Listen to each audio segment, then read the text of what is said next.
How's it going, guys? My name's Wilson. Michael Jordan and Hakeem Olajuwon, two of the best players in the 90s decade, same draft class, both all-time greats, arguably two of the most skilled players we ever seen, two-way excellence, all the qualities you want from their positions, multiple-time champions, but never truly rivals. While the rivalry of Bird and Magic in the 80s met in the biggest stage 3 times, the year Jordan decided to step away and play baseball, Dream was at the height of his powers. With that said, given both their success, how close was Michael Jordan and Hakeem Olajuwon to actually meeting in the NBA Finals?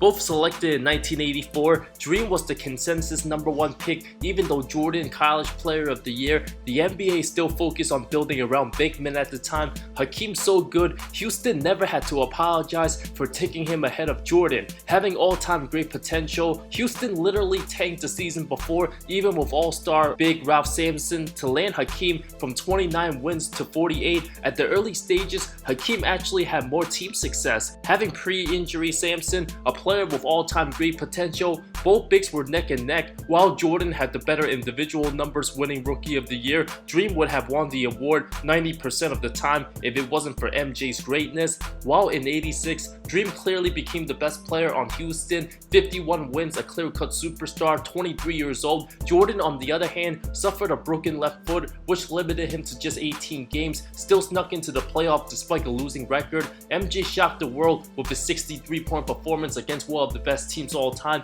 Despite getting swept by the Celtics, MJ averaged nearly 44 a game those playoffs, balled out the 3 games. While the Bulls front office wanted MJ to sit out the rest of the season to tank for a high draft pick, MJ absolutely refused. Hakeem, on the other hand, his name still Hakeem before converting to Muslim, was arguably the best center already. Eliminated the Kings and Nuggets the first 2 rounds, absolutely dominated against the powerhouse Lakers, who made it to 4 consecutive finals. Young Hakeem was an insane athlete, wasn't as complete a post player yet or a passer. Although many were still raving about MJ's greatness from the Boston series, Hakeem went out to average 31 and 11, 4 blocks against Magic and Kareem's Lakers, and laid the heavy favorite 62 wins. Games 3 to 5, Hakeem averaged 35, too quick for the older Kareem. His greatness leading the Rockets to the finals does not get talked about enough since it was forgotten. People don't tend to talk about Hakeem in the 80s. The heavy underdogs, Houston struggled scoring against the loaded Celtics with McHale, Parrish, Bird, and Walton.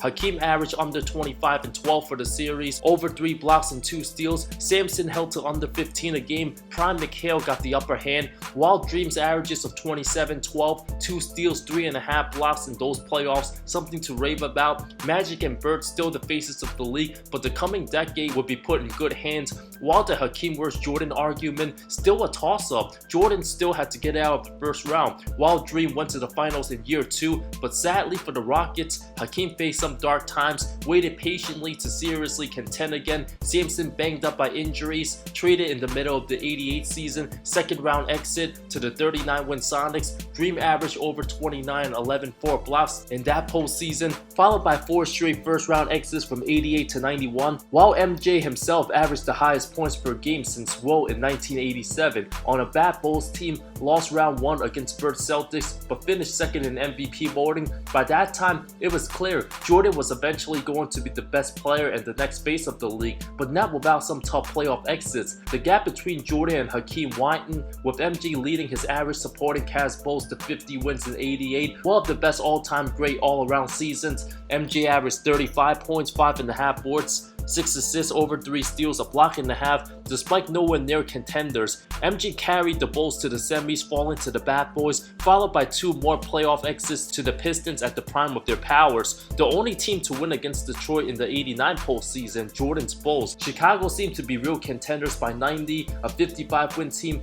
fell to Detroit in 7 games conference finals. Before his first title, MJ was the clear-cut best player in the game, having insane postseason averages of 36 points, 7 rebounds, nearly 7 assists, 2.5 steals, and a block before the '91 postseason.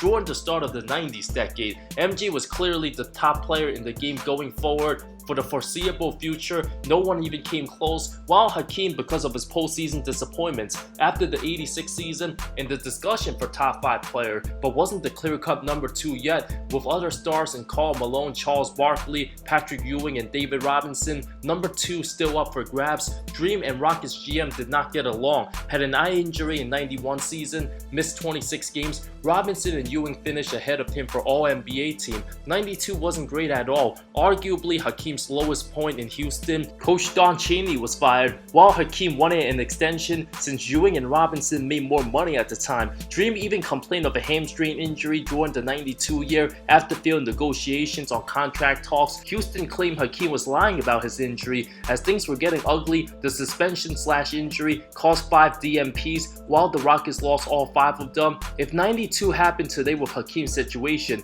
many would have claimed his title dreams would be slipping further away. Owner Charlie Thomas did not want to trade Hakeem since he was looking to sell the team and cash in more bread, waiting to be traded as the superior Jordan captured his second title. After Hakeem and Charlie liked each other again, there was still no contract extension talks. Dream ended up playing the best basketball of his career in '93. Up to that point, averaged over 26 points, 13 rebounds, over 4 blocks, 53% shooting. Houston, considered an afterthought, all of a sudden 155 games became legit contenders again. Towards the latter part of that regular season, Hakeem received a 4-year $30 million extension, won Defensive Player of the Year, also came in second for MVP voting in the discussion as arguably the second best player in the game alongside Charles Barkley.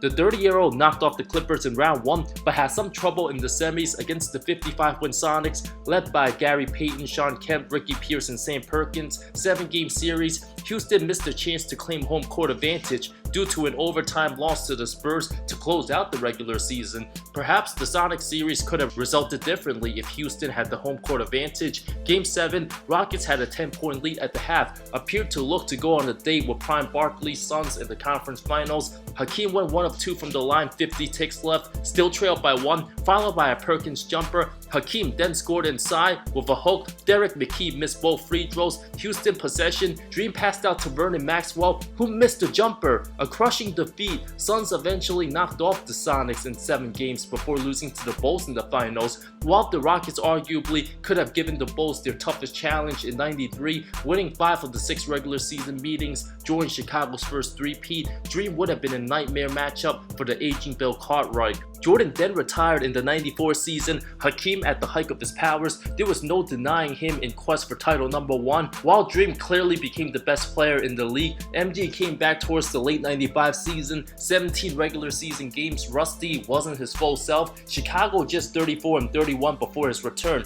While former Bulls Horace Grant signed with the Magic, Orlando the number 1 seed in the East, 57 wins. Bulls were the 5th, a second round matchup. Pretty much whoever to come out of this series was going to make the finals, since the Indiana Pacers were still an afterthought that upset the Knicks. Jordan's Bulls on the road, the infamous turnover in game 1, Bulls up 1. Nick Anderson poked it away from MJ. Hardaway in transition found Horace Grant for the game-winning slam with 6 ticks left. Jordan, a chance to redeem himself, got the ball. Instead of shooting it, tried to feed Pippen down low, but off Scotty's hands. Back-to-back turnovers, uncharacteristic stuff for him. A tough loss. Anderson went as far as saying, number 45 doesn't explode like number 23 used to. 45, not the same number 23. I couldn't have done that to number 23. Jordan then ditched the 45 number. After a struggling 19-point performance in game 1, MJ averaged 38 the next 5 games on 57% shooting. Jordan dropped 38 in game 2, 40 in the game 3 loss, 26 in the 4th game. But the pivotal game 5, many forget, 23-year-old Shaq, already one of the best players in the game, averaged 29.3 points, number 1 in scoring in the regular season, finished second in MVP behind David Robinson, arguably a top 5 player in the game. Penny Hardaway, a 21.7 assist guy, labeled the second coming of Magic Johnson, a near superstar. After being an expansion franchise a few years back, the Magic were viewed as legit contenders. Hardaway also cooked Scottie Pippen. Luke Longley, Will Perdue, and Bill Wennington, no match against the powerful O'Neal. Chicago also did not have a real power Power forward, Dennis Rodman signed Jordan the next offseason. The absence of prime Horace Grant at his peak signed with the Magic, averaged 18 and 11 those 6 games against his former team. Combined with new guys in Kerr and Kukoc having Jordan for a short time, Chicago still needed a little more chemistry. Jordan also had no help from pivot in Game 5. MJ 39 points, Scottie just 4 of 13 shooting, 10 points, Kukoc 5 points, while Shaq, Horace Grant, Dennis Scott, and Penny all between 19 to 24. Fatigue started to set in for Jordan. One of his worst playoff games. Both took a lead in the fourth quarter after intense defense, up 102-94 with over 3 minutes left. Looked like there was going to be a Game 7. MJ wasn't involved in a few offensive possessions. Anderson drained a jumper to take the lead, 43 seconds left, miss a point-blank shot, no foul called. A furious 14-0 run to end the series. Although MJ's numbers were more than solid, ring rust from not playing intense playoff basketball for 2 seasons. He was also 32 years old. Coming back from baseball, a totally different game. Game 7 would have been in Orlando, and the Magic the better all-around balanced team. Even if these Bulls would have beaten the Magic, I don't see them beating Hakeem and Drexler in the 95 finals, especially with Jordan coming back towards the end of the regular season, while Dream swept young Shaq in the finals. After the season, Bob Costas announced Hakeem's the best player in the world. Michael Jordan's return notwithstanding, Hakeem Olajuwon is tonight the finest basketball player in the world. You bet MJ took that personally, later three-peated for the second time to cap off his greatness. While the Rockets in '96 won 48 games, 5th seed, knocked off the Lakers round 1, but swept by the Sonics in the semis, a team Hakeem struggled with badly in the postseason. Seattle was Houston's kryptonite, while Dream avoided playing dumb in '94 and '95 due to the Sonics getting bounced early, while in '97, as Dream and Clyde were aging, Suns superstar Charles Barkley forced his way out of Phoenix, threatening to retire if they didn't trade him to a contender. Barkley missed 29 games, Drexler 20. Charles indeed would be the answer to get over the Sonics. Houston got rid of Robert Horry, Sam Cassell, and 2 others. Houston 57 wins just behind Malone's Jazz in the West, bumped into those 57-win Sonics round 2. Houston home court advantage took a 3-1 lead before Seattle rallied 2 straight. Houston survived Game 7 after a Kemp missed tying 3. The '97 team, better than most people remember, 41-12 when Barkley suited up, 16-13 without him, arguably the 3rd best team all season long. Malone and Stockton for Utah,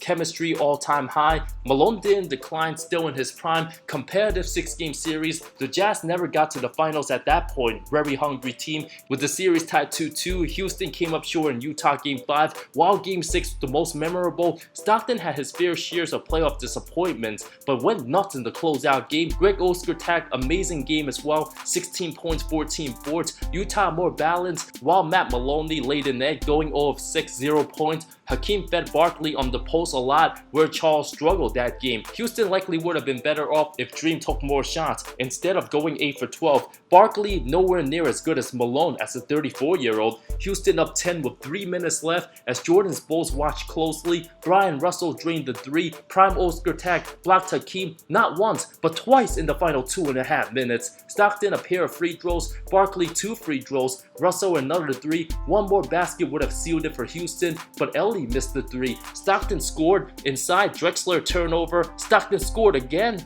After Barkley hit 2 clutch free throws, Stockton tied the game with a leaner. After a Drexler missed shot that's not shown on NBA Classics, Stockton then drained the game-winning triple to eliminate the Rockets and help Utah advance to the finals. A devastating loss for Barkley. His last chance in pursuit of a title came up short. The '98 Rockets, too old. Hakeem missed almost half the season. Drexler's final year, Rockets won 500, lost to the same Jazz, but this time in round 1. All in all, the 3 closest times Hakeem and Jordan could have possibly met in the finals: 1993, Houston lost Game 7 to Seattle. Houston vs Phoenix would have been a very lit matchup. The Rockets beat Barkley's Suns in '94 and '95 in 7 games in quest for a title, so Houston did have Phoenix's number. While '95, Jordan couldn't get past the Magic, and '97, Stockton's excellent Game 6 ended Barkley's title hopes. My opinion, because Jordan was at the height of his powers, I do think '93 MJ was too good. for anybody to beat him. I got the Bulls winning that one, I would say in 6 over Hakeem's Rockets 93. While in 95, I do believe that Rockets team with Clyde and Hakeem would have knocked off MJ's Bulls in 6 games, given the lack of power forward and front line to contain Dream. 97, Bulls vs Rockets would have been competitive, likely a 6-game series in favor of Chicago since MJ was the best player. Rodman matching up against Barkley, Pippen versus Drexler, Hakeem, Cooks, Longley, and Brian Williams. But the backcourt of Ellie, Maloney, and Eddie Johnson, no match against MJ, Harper, and Kerr. It wouldn't have been surprising to see the 97 Rockets take the 97 Bulls to even 7 games. Based on the front line of Dream and Barkley's dominance, the Bulls would still have been the clear favorites, but unfortunately a matchup we'll never see. Hakeem and Jordan in the finals, 2 of the best players for their generation. Thank you so much for watching this video. What year did you wish MJ and Hakeem would have met up in the finals? 93, 95, or 97? Let me know in the comments below. I talk NBA comparisons, NBA history, amazing storylines, current NBA. I do live reactions. So if you love NBA basketball, hit the subscribe button. I'll see you soon. Once again, thank you so much for your support. I love all of you. See you next time.